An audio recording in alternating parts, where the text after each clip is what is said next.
Hello everyone, today we're visiting the national winners from Pau for Belgium. This is a father and son combination, Guido and Tom de Rijk from Lier.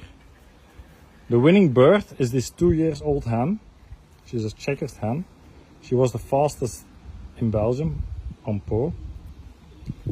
The arrival time on this pigeon was 5 hours and 9 minutes in the morning, AM.